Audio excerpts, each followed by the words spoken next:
Paz do Senhor, meu irmão, paz do Senhor, minha irmã, seja muito bem-vindo para mais uma Escola Bíblica Dominical, que estaremos dando a lição de número 4 desse terceiro trimestre. Mas antes de começarmos a falar sobre esta lição, peço que você curta o nosso canal, compartilhe, se inscreva, dê o seu like, né, para que mais pessoas possam estar sendo alcançadas por este meio de comunicação, para a glória do nosso Senhor. Amém? Dado este recadinho, vamos discorrer sobre a lição de número 4 do nosso terceiro trimestre de 2020, que diz o seguinte: a construção do templo enfrentou oposição. Amém? Nosso texto áureo está lá no livro de Neemias, capítulo 4, versículo 6, que nos diz o seguinte: assim, edificamos o muro, e todo o muro se cerrou até sua metade, porque o coração do povo se inclinava a trabalhar. A verdade prática nos diz o seguinte: se confiarmos verdadeiramente em Deus, venceremos todas as resistências do maligno. Amém? Glória a Deus.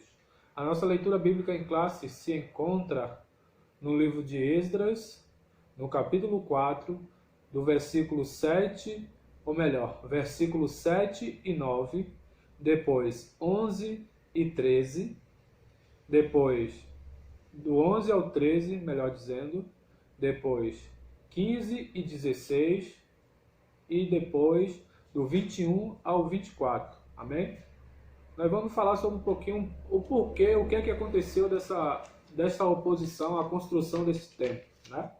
Mas antes eu queria dar um dado aqui rapidinho, um dado histórico, que nos fala o seguinte: no quarto ano lá do reinado de Salomão, foi iniciada a construção do primeiro templo, né? Os irmãos conhecem a história. Davi tinha a intenção de construir o templo, mas naquela ocasião Deus não o permitiu, e sim o permitiu o seu filho. Ele passou todas as instruções para o seu filho antes de morrer. O seu filho iniciou essa construção. Em que ano foi iniciada a construção do templo? Foi em 969 a.C., né? Ele iniciou a construção. E a conclusão foi-se dada em 957 a.C. Aí agora vem a construção desse templo, que na verdade é uma reconstrução, né? Que após o povo ser levado cativo, quando Nabucodonosor invadiu Jerusalém, né, o rei da Babilônia, e levou todo o povo cativo, que assim ficou por 70 anos lá, que foi tema da nossa lição anterior. Ele destruiu o templo. E depois que o povo ficou 70 anos cativo, veio o rei Ciro, né, que a Bíblia diz que o Espírito do Senhor despertou o rei Ciro, que nós também vimos na lição anterior, e assim libertou o povo para voltar para a sua terra. Aí onde entra a construção desse templo, né? Que, segundo historiadores, ela foi iniciada no primeiro ano do rei Dário, né? A gente vê isso, ou melhor dizendo, a gente viu isso semana passada, e a gente vê no livro de Neemias, logo lá no comecinho, fala sobre o rei Dário, no seu primeiro ano de reinado. E essa construção que se deu desse templo, a sua conclusão foi no ano do 535, mas essa construção, a finalização dessa construção será um tema para uma outra aula, né? Posteriormente a essa, que aqui vai falar que se iniciou e o início dessa construção enfrentou-se à oposição, né? Nós vamos falar aqui um pouco, né, sobre essa construção, vou iniciar já com o primeiro tópico, que nos fala o seguinte: os líderes do templo, ou melhor dizendo, os alicerces do templo são lançados os alicerces do templo, né? E quando se deu esse lançamento, houve-se uma festa muito grande, né? Houve-se uma festa muito grande, houve até uma solenidade por ter feito esta fundação. Foi colocada em cima da antiga fundação, a fundação desse templo, né? Foi colocada em cima e se deu uma tão grande festa. E aqui eu peguei um fragmentozinho que diz o seguinte: depois que os materiais chegaram, para a construção do templo, Zorobabel, que era o governador, o qual o rei Ciro o nomeou, dos judeus, né? E os que haviam voltado do cativeiro lançaram os alicerces do templo. Né? Amém. Isso está em Esdras, capítulo 3, versículo 8.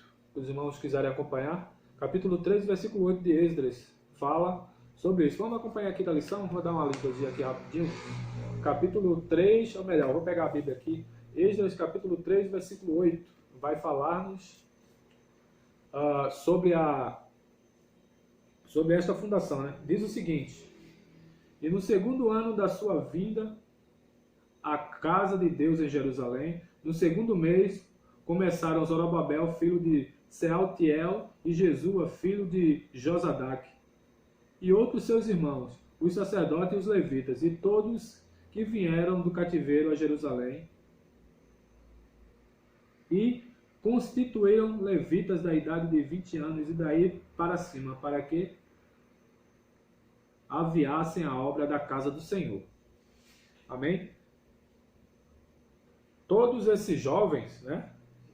Falei sobre a fundação, que foi na fundação da antiga, mas todos esses jovens, todo o povo que voltaram lá da terra da Babilônia, que quiseram voltar na verdade, né? Foram cerca de 42 mil pessoas, sem contar os servos, segundo os historiadores. Todo esse povo voltou para fazer uma tão grande construção do templo, né? Para construir novamente aquele templo que foi destruído pelo rei Nabucodonosor. E Zorobabel, junto com Jesua, eles traçaram estratégias para poder fazer essa construção do templo. Fizeram digamos assim, um cronograma. E como eu falei antes, esse templo, essa construção, ela foi celebrada com uma solenidade. Que solenidade foi essa? Vamos ler. Capítulo 3 de Esdras, versículo do 10 ao 13, vai nos falar o seguinte: quando, pois, os edificadores lançaram os alicerces do templo do Senhor, então apresentaram-se sacerdotes já revestidos e com trombetas, e os levitas, filhos de Asaf, com saltérios, para louvarem ao Senhor conforme a instituição de Davi, rei de Israel.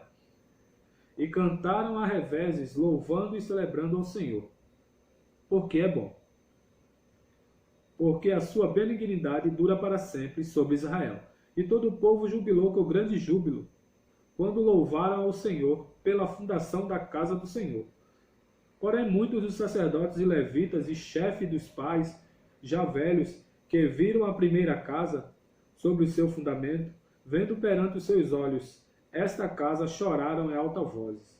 Mas muitos levantaram as vozes com júbilo e com alegria, de maneira que não discernia o povo as vozes de alegria das vozes do choro do povo, porque o povo jubilava com tão grande júbilo que as vozes se ouvia de muito longe. Eles fizeram essa solenidade, como o rei Davi instituiu cânticos e saltérios, né, com harpas e com instrumentos. Eles fizeram a solenidade, fizeram um agradecimento, jubilaram, na verdade, né? Jubilaram. E aqueles homens velhos que estiveram cativos em Babilônia, que voltaram, que viram a construção do primeiro templo, quando viram a iniciação da reconstrução do templo, eles choraram, porque eles lembraram do Deus a qual ele servia lá atrás, o qual ele adorava, né? A qual ele jubilava, cantava. E nisso eles ficaram tão emocionados com a reconstrução desse templo, que trouxe-se a lembrança dos tempos anteriores, tempo passado bom de servir ao Deus de Israel, e assim eles se alegraram. Mas, infelizmente, não houve só alegria. Por isso que o tema fala que houve resistência, ou enfrentou a oposição nessa construção, né? Sabemos, então, que Deus tem um trabalho, né? Assim como eles tiveram um trabalho, Deus designou um trabalho para ele de construir o templo novamente. Assim, hoje, nesses tempos tão difíceis, Deus tem um trabalho para você e para mim, na sua tão grande obra de evangelização. Nunca nos esqueçamos disso, né? Devemos evangelizar, levar o amor e a salvação de Cristo para todas as pessoas tão necessitadas neste momento tão difícil, né? Que possamos lembrar disso, né? Guardar no nosso coração e assim anunciar o Evangelho. Assim como eu estou fazendo agora, muitos podem fazer por este meio de comunicação, já que as nossas igrejas aqui em Porto Alegre ainda continuam fechadas, mas nós temos uma ferramenta muito importante que é o YouTube e o Facebook e outras ferramentas, mas essas duas principais para anunciar o Evangelho e propagar o Evangelho do Senhor. Assim como ele tinha com o povo lá de Israel para construir o templo, assim ele tem na minha e na tua vida, irmãos. Então vamos trabalhar para o Senhor, né? Porque o trabalho enobrece e o trabalho do Senhor faz com que almas sejam salvas e o nome do Senhor, nosso Deus, que nós cremos tanto, seja mais e mais glorificado para a glória do nome dele. Amém? Né? Dando continuidade aqui, vou falar um pouquinho sobre a oposição. Né? Como eu falei, houve tão grande alegria, tão grande júbilo, só que os povos circunvizinhos não se agradaram nada disso. E um dos povos principais eram os samaritanos. Né? Os samaritanos, para os irmãos que não sabem, o samaritano foi o maior oposicionista do povo de Israel, porque foi eles que ocuparam a terra que Israel deixou quando foi levado cativo, né? Na verdade ele não deixou, ele foi levado como escravo, né? Foi tirado à força. E daí a terra ficou desocupada e aqueles povos que circunvizinhavam aquela região passaram a morar ali. Porque um outro rei, de uma outra história que eu não vou me alongar aqui, ele levou o povo cativo, um outro povo, né, que circunvizinhava ali Israel, e assim pegaram os estrangeiros e colocaram na terra de Israel, com a ausência de Israel. E entre eles, os samaritanos. Né? Os samaritanos eram uma mescla de outros povos, né, de povos estrangeiros. Então aquele povo passou a habitar ali. Depois, passados 70 anos, Israel volta. E Israel voltando, há uma dissensão ali, há um descontentamento com a volta do Deus de Israel. Ou seja, a volta da construção do templo para o Deus de Israel e o povo de Israel voltando para ali habitar, construir o templo e posteriormente construir a cidade e habitar nela. Amém? Como falei, antes os moradores estavam no samaritano. Esse samaritano, né, que passaram a morar naquela terra, como eu falei, mas se falam tanto do samaritano, mas quem era o samaritano? Né? Vamos ver quem era um pouco sobre o samaritano no livro de 2 Reis. Né? Vamos ler, abra sua Bíblia e acompanhe comigo. Livro de 2 Reis, capítulo 17, versículo do 24 ao 29. Vai falar um pouquinho sobre esse povo. 2 Reis, capítulo 17. Acompanhe comigo, irmão, na sua Bíblia aí. Capítulo 17, no livro de 2 Reis, que vai nos dizer o seguinte. Capítulo 17 e versículo 24 ao 29. Que vai nos dizer o seguinte. Cadê? Vamos lá. Que vai nos falar o seguinte. E o rei da Assíria trouxe gente de Babel, e de Cuta, e de Ava, e de Amate, e de Sefarvaim, e a fez habitar nas cidades de Samaria, em lugar dos filhos de Israel. E tomaram a Samaria em herança, e habitaram nas suas cidades. E sucedeu que, no princípio da sua habitação ali, não temeram ao Senhor. E mandou entre eles o Senhor leões, que mataram a alguns deles. Pelo que falaram ao rei da Assíria, dizendo: a gente que transportaste e fizesse habitar nas cidades de Samaria, não sabe o costume do Deus da terra, ou seja, do Deus verdadeiro. Né? Pelo que mandou leões entre ela, e esses que a matam, porquanto não sabe o culto do Deus da terra. Então o rei da Assíria mandou dizer: levai ali um dos sacerdotes, que transportaste de lá, e vão-se, e habitem lá, e ele lhes ensine o costume do Deus da terra. Veio, pois, um dos sacerdotes que transportaram de Samaria, e habitou em Betel, e lhes ensinou como devia temer ao Senhor. Porém, cada nação não fez os seus deuses. Porém, cada nação fez os seus deuses, e os puseram nas casas dos altos, que os samaritanos fizeram, cada nação nas suas cidades nas quais habitavam. Veja que o povo samaritano era uma mescla de povo. Quando o rei da Síria, como eu falei, que é outra história, para um outro tema, levou o povo cativo e pegou e mesclou de cada povoado, botou um povo ali para habitar na terra, na cidade de Samaria, com a ausência de Israel, que antes era ocupada por Israel. E esse povo era pagão. Tanto é que a Bíblia vai falar aqui no decorrer do tema aqui, né, sobre os samaritanos, que o Deus Todo-Poderoso, ou o Deus da Terra, como a Bíblia cita, mandou leões e matou muitos deles, porque era um povo pagão e adorava outros deuses e não o Deus verdadeiro. Tanto é que o sacerdote foi designado para ensinar sobre o Deus verdadeiro, né? Mas igual eles não quiseram. Cada cidade edificou seus altares e assim adoravam seus deuses pagãos. Assim eram os samaritanos, né?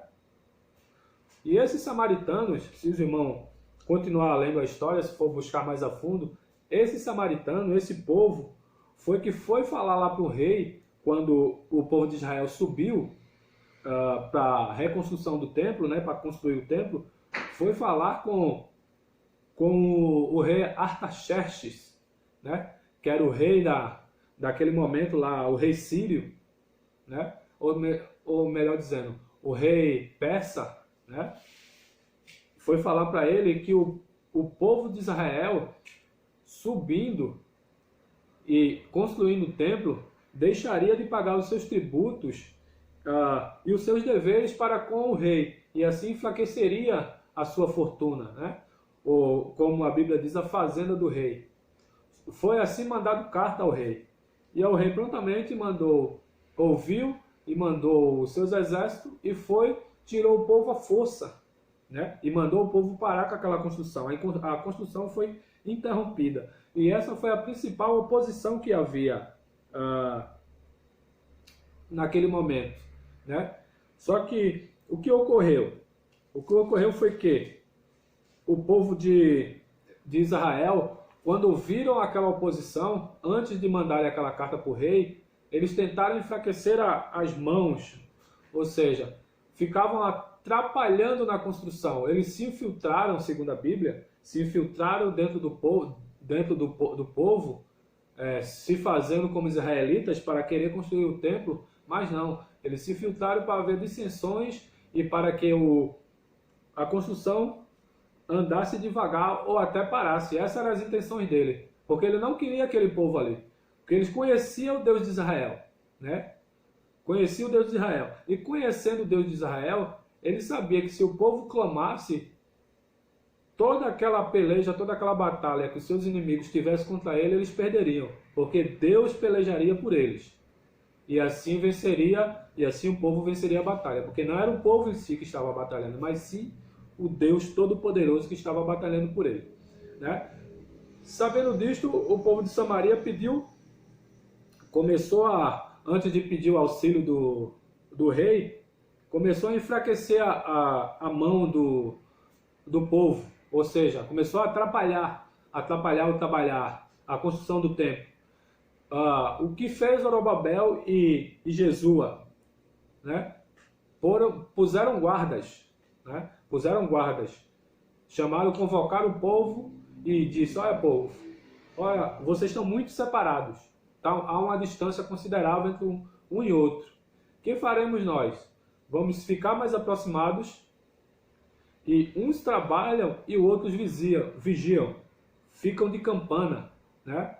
Vamos chamar os jovens para que eles vigiem à noite e de dia trabalhem. O jovem que tem vigor, que tem força, vamos chamar eles para que eles vigiem e trabalhem. Tanto é que a Bíblia vai falar que os jovens, uma parte do povo e os jovens também junto, eles trabalhavam, mas pronto para a guerra. Eles já trabalhavam com seus armamentos, né? Eles trabalhavam e também vigiavam. Estavam atentos a todo o movimento, a todas aquelas pessoas que estavam infiltradas. Aquela pessoa que não era da linhagem do povo de Israel, que só queriam atrapalhar e interromper aquela construção. Tanto é que depois que eles viram que isto ocorreu, que eles não tinham mais brecha, não tinham mais como entrar e circular dentro do povo para enfraquecer a obra e tentar retardar ou até parar ela, por conta desses guardas, por conta dessa estratégia de Zorobabel e de Jesua, né? Que também estava Esdras e Neemias nessa construção. Eles traçaram uma estratégia para que aquela dissensão, aquele enfraquecimento da obra não mais acontecesse. Foi aí onde ele foi, como eu falei lá no início, falar lá com o rei Artaxerxes, ou seja, mandou uma carta muito bem escrita, relatando que o povo que subiu de lá para Jerusalém, né? Inclusive a Bíblia vai falar que eles disseram que esse tão mau povo, ainda disse assim: procura no teu livro das crônicas aí, das tuas gerações, e tu verás que esse povo maldoso, que tanto fez mal aos reis, né? Ele vai falar desta forma. Mas por que isso ocorria, irmão? Porque ele tinha medo. E realmente estava nos escritos lá do povo, daquele povo persa, que antes era babilônico. Estava lá nos escritos que o Israel era temido por outras nações. Por quê? Porque era o Deus Todo-Poderoso que pelejava. E quando Deus pelejava que esses povos eram derrotados, os que sobravam guardavam as lembranças e faziam escritos disso que foi derrotado por tal nação. Tanto é, por conta disso, melhor dizendo, que o povo pede para ele olhar lá no livro das crônicas do seu descendente, da sua história, da sua realeza, que vai constar. Por isso que eles chamam o povo de Deus de maldoso, porque eles eram derrotados várias vezes. Toda vez que pelejava contra o povo de Israel, eles perdiam, porque o Deus verdadeiro estava sobre o povo de Israel.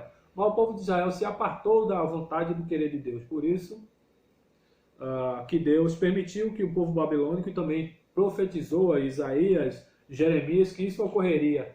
E esse cativeiro ficariam 70 anos e depois retornariam àquele lugar, como eles estavam fazendo para poder reconstruir tudo, né? Mas por que o povo de Israel não foi ter com o rei? Se uma autoridade que fez o decreto, fez o edito, né? E passou pregões, como a Bíblia diz, né? Passou a documentação, passou o documento para todos dizendo que o povo de Israel estava livre e podia voltar, porque ele não foi lá falar com o rei agora, o Artaxerxes, dizendo isso? Por quê? Né? Porque eles não foram lá. Aí isso é o tema do nosso terceiro tópico, que diz o seguinte: como se explica a falta de resistência dos judeus? Né? Por que eles não resistiram? Ou por que ele não foi lá dar uma explicação razoável ao rei, dizendo que a construção do templo era para fins religiosos, que todas as suas obrigações com tributos eles iam continuar fazendo, que aí derrubaria o argumento dos seus opositores, ou seja, os samaritanos, com aquela carta que eles mandaram, né?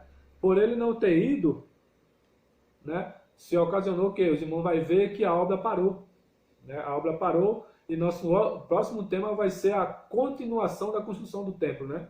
Ou a retomada da obra. Mas isso é um tema para a próxima lição. E você vai ver que, como os judeus deveriam ter ido para assegurar a construção e não foi, né? Eles deveriam também ter dito o seguinte, que uma ordem dada por uma autoridade de superior não pode ser invalidada por uma autoridade inferior. Se uma autoridade superior mandou que ele voltasse para reconstruir o templo, não é uma autoridade inferior que faria para a obra, né? Mas qual era a autoridade superior que aqui se refere e o que eu estou me referindo? Não a autoridade do rei Ciro, mas sim a autoridade do Deus Todo-Poderoso, que teria profetizado isso. E Deus estava com ele naquela reconstrução. Mas por que eles não clamaram a Deus? Por que eles não buscaram a Deus?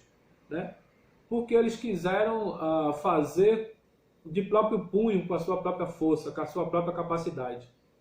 Vemos na história, isso cabe e serve para nós hoje, que a partir do momento que a gente vamos tentar lutar, né, com as nossas próprias forças, tentar fazer algo, qualquer coisa, com as nossas próprias forças e não colocar Deus na direção, não colocar Deus na frente, há um fracasso. Essa é a palavra, né? Há um fracasso, há uma perca muito grande.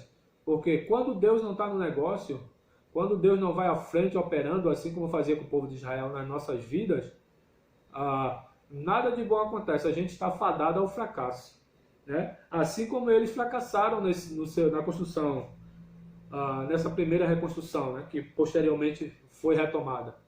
Porque eles não confiaram em Deus, não consultaram a Deus. Quantas vezes a gente faz isso? Quer tomar uma decisão sem ter uma consulta a Deus, né? Sem estar na dependência de Deus. E para isso, irmão, é muito importante nós sermos submissos a Deus. E quando eu falo nisso, eu lembro logo do capítulo 4 de Tiago, né? Vamos ler aqui rapidinho. Tiago, capítulo 4, vai dizer o seguinte, versículo 7, né? Que a gente deve o quê? Sujeitarmos.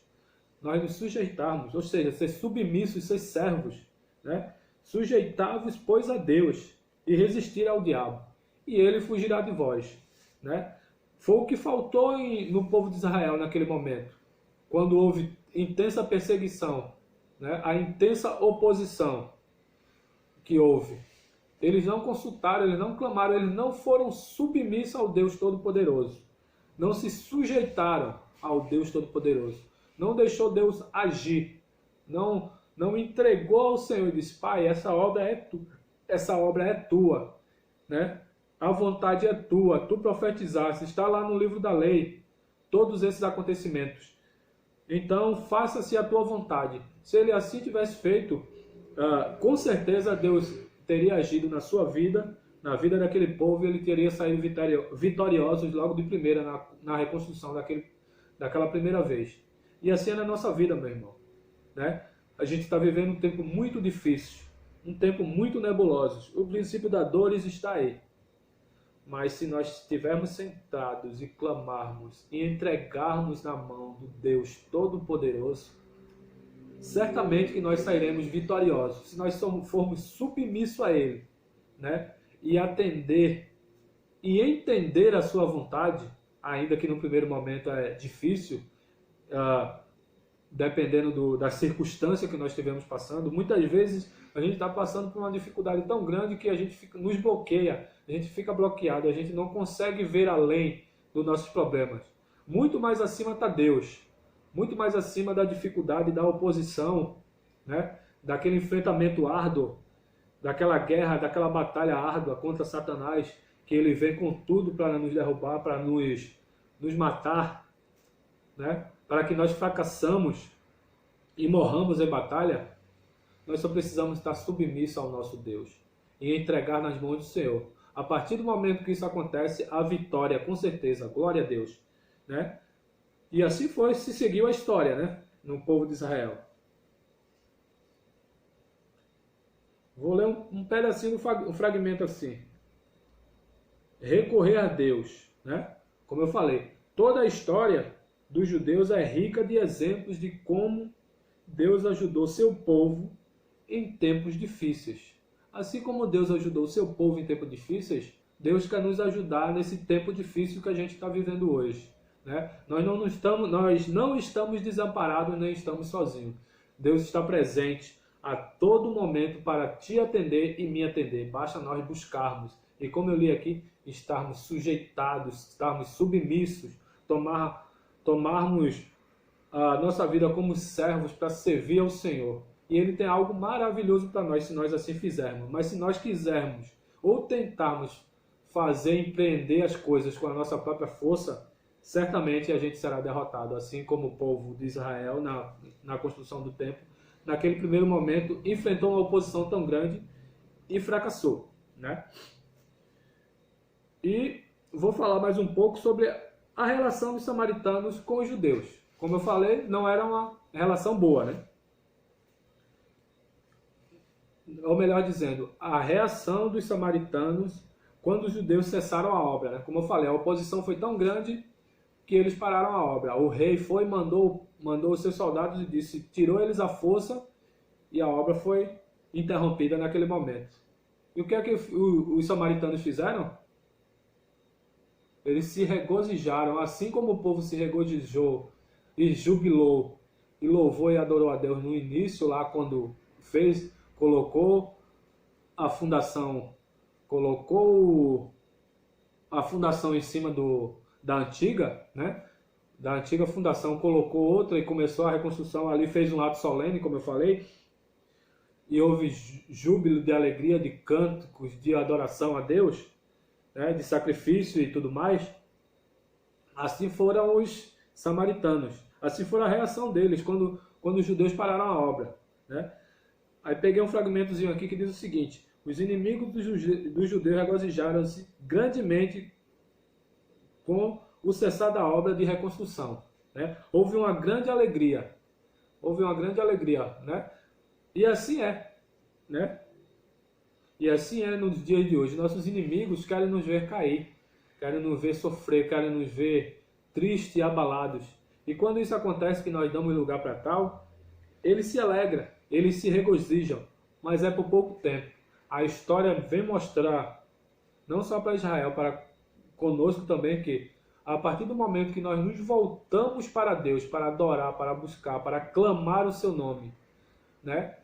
Ele atende-nos. Se nós ficarmos submissos, estivermos submissos, ele nos atende-nos. E essa alegria momentânea dos inimigos, ela cessa, porque o Deus age e age com vitória. E eles serão envergonhados, né?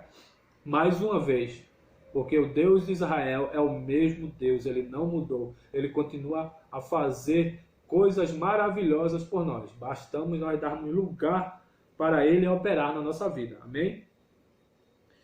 E aqui também diz: para sairmos vitoriosos de uma batalha, devemos nos sujeitar a Deus e deixar que ele peleje por nós, pois assim a vitória é certa, como falei. Se a gente deixar Deus tomar a frente, muitas vezes a gente quer tomar a frente da situação e das coisas, mas se a gente deixar Deus tomar a frente e agir por nós, certamente a vitória virá, e a vitória é certa, porque maior que está em nós, que é o Espírito Santo, para nós vencermos todas as batalhas espirituais e materiais, né? Porque Paulo disse lá em uma de suas cartas que não teria que lutar contra a carne nem o sangue, né?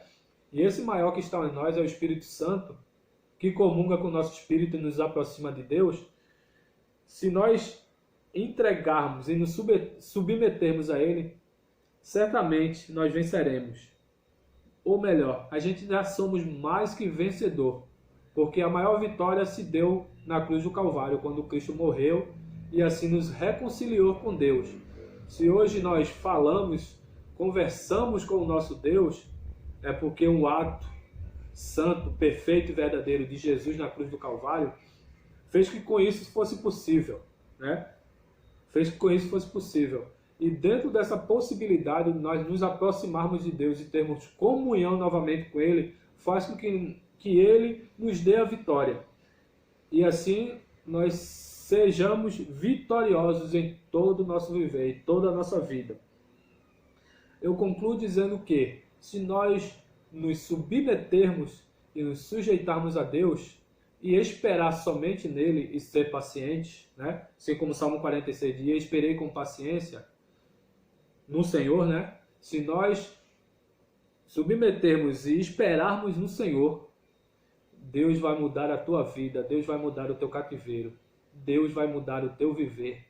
Tudo isso que você está passando é momentâneo. Maior é o Deus que tu serve, maior é o Deus que tu adora. E esse Deus que vê a sinceridade do teu coração vai te responder e te dar vitória. E o nome dele vai ser glorificado, e o nome dele vai ser exaltado na tua vida. E tu vai ser mais que vitorioso. E os teus inimigos, eles vão ser mais uma vez humilhados. Eles vão ser mais uma vez derrotados, porque o Deus de Israel, que está contigo e comigo, é maior e fará a gente transcender e passar por todas essas dificuldades e, no fim de todas elas, glorificar ao nosso Deus. Glória a Deus.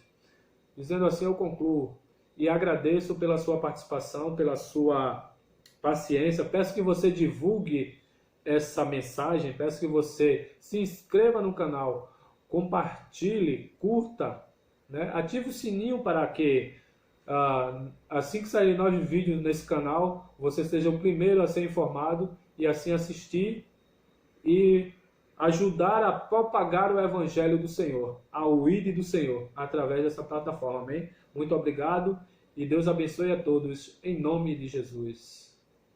Amém.